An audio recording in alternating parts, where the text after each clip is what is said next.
सुलोचना लक्ष्मण की बेटी कैसे हुई, जाने सुलोचना का सती सुलोचना की कहानी। सुलोचना मेघनाद की पत्नी व भगवान विष्णु के शेषनाग वासुकी की पुत्री थी। वासुकी लक्ष्मण शेषनाग के ही अवतार थे, इसलिए वे सुलोचना के पिता व मेघनाद के ससुर लगते थे। सुलोचना को नाग कन्या कहा जाता था। वह कुछ पुस्तकों के अनुसार उसका नाम प्रतिमा भी बताया गया है। युद्ध भूमि में जब मेघनाद लक्ष्मण के हाथों वीरगति को प्राप्त हो गया था, तब सुलोचना अपने पति के शरीर के साथ सती हो गई थी।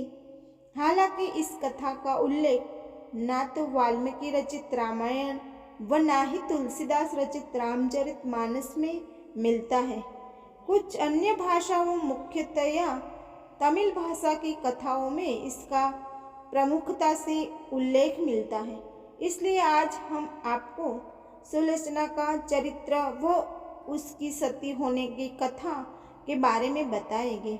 तीसरी बार युद्ध में जाते समय मेघनाद को यह ज्ञात हो गया था कि श्री राम व लक्ष्मण कोई साधारण मानव नहीं, अपितु स्वयं नारायण का रूप है।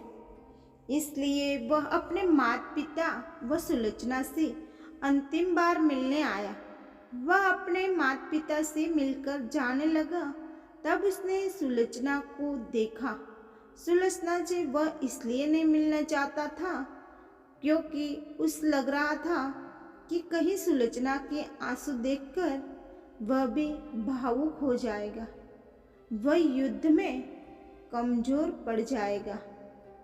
किंतु जब उसने सुलोचना का मुख देखा तो वह अचंभित हो रह गया। सुलोचना की आंख में एक भी आंसू नहीं था तथा वह अपने पति को गर्व से देख रही थी। हालांकि उसे भी पता था कि आज उसका अपने पति के साथ अंतिम मिलन है, लेकिन एक पतिव्रता व कर्तव्यनिष्ठ नारी होने के कारण उसने अपने पति को युद्ध में जाने से पूर्व उनके कर्तव्यों में उनका साथ दिया। वह अपनी आंख से एक भी आंसू नहीं गिरने दिया।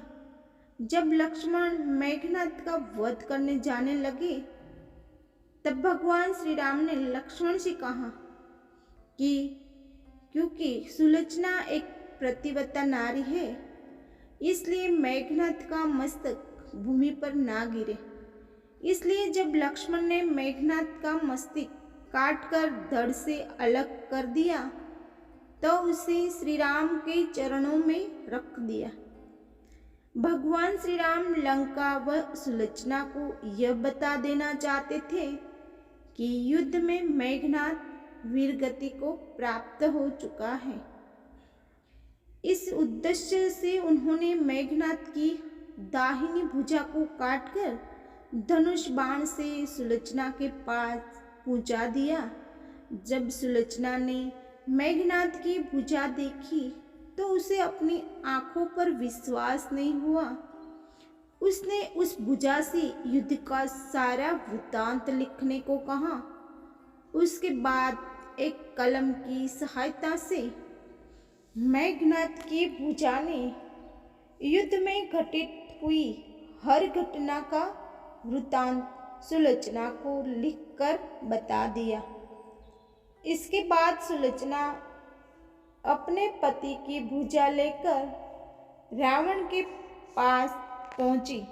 वह उनके पति के साथ सती होने की आज्ञा मांगी। रावण ने उसे यह आज्ञा दे दी, किंतु पति के सिर के बिना वह सती नहीं हो सकती थी।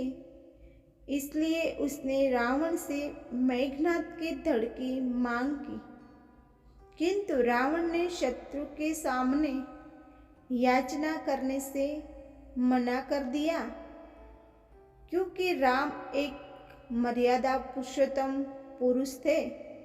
वह उनकी सेना में ऐसे अनेक धर्मात्मा थे।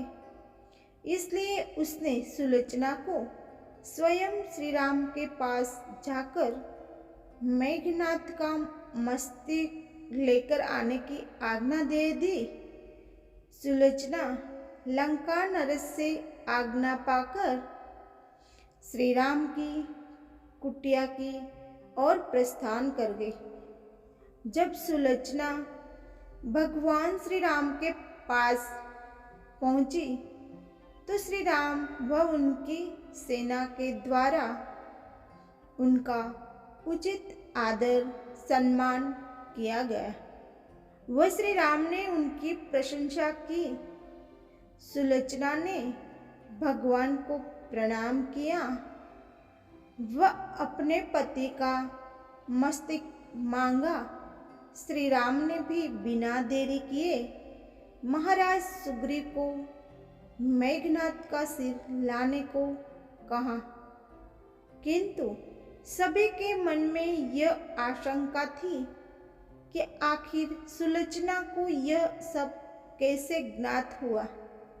तब सुलोचना ने मेघनाथ की भुजा के द्वारा उसे सब बता देने की बात बताई। यह सुनकर मुख्यतया वानर राजा सुग्रीव हतप्रभ थे। वे उन्होंने सुलोचना से मांग की कि यदि उसके पतिव्रत धर्म में इतनी शक्ति है तो वह इस कटे हुए सिर को हंसाकर दिखाए। यह सुनकर सुलोचना ने उस मस्तिका को अपने पतिव्रत धर्म की आज्ञा देकर उसे सबके सामने हंसने को कहा। इतना सुनते ही मेघनाथ का कटा हुआ सिर जोर जोर से हंसने लगा। सब यह देखकर आश्चर्य में पड़ गए, किंतु भगवान श्री राम सुलोचना के स्वभाव व शक्ति से भली भांति परिचित थे। उन्होंने उस दिन युद्ध विराम की घोषणा की व लंका की सेना को अपने युवराज का अंतिम संस्कार करने को कहा, ताकि सुलोचना के सती होने में किसी प्रकार का रक्तपात ना हो। इसलिए उस दिन कोई युद्ध नहीं हुआ था। इसके बाद श्री राम के आदेशानुसार मेघनाथ का सिर उसकी पत्नी सुलोचना को सौंप दिया गया। वह अपने पति का कटा हुआ सिर लेकर लंका लौट आई। श्री राम ने अगले दिन के लिए युद्ध विराम की घोषणा की, ताकि लंकावासी अपने राजकुमार के मृत्यु का शोक मना सके और उसका अंतिम संस्कार किया जा सके। रावण युद्ध शुरू होने के बाद से एक दिन के लिए भी नहीं रुका था, लेकिन ऐसा पहली बार था जब श्री राम ने एक दिन के युद्ध विराम की घोषणा की थी। यह श्री राम का एक महान योद्धा को दिया गया सम्मान था। रावण ने युद्ध में अपने सभी भाई बंधु को खो दिए थे, लेकिन यह पहली बार था जब रावण ने इतना अधीर व व्याकुल था। वह अपने परिजनों की मृत्यु पर और क्रोध से भर उठता था, लेकिन मेघनाथ की मृत्यु पर वह बुरी तरह रो रहा था। अगले दिन मेघनाथ की अर्थी को भव्य रूप से सजा दिया गया था। सुलोचना अपने पति का कटा हुआ सिर लेकर उस अर्थी पर बैठी हुई थी। रावण के आदेश पर मेघनाथ की चिता को अग्नि दे दी गई और अपने पति के साथ सुलोचना भी जलकर भस्म हो गई।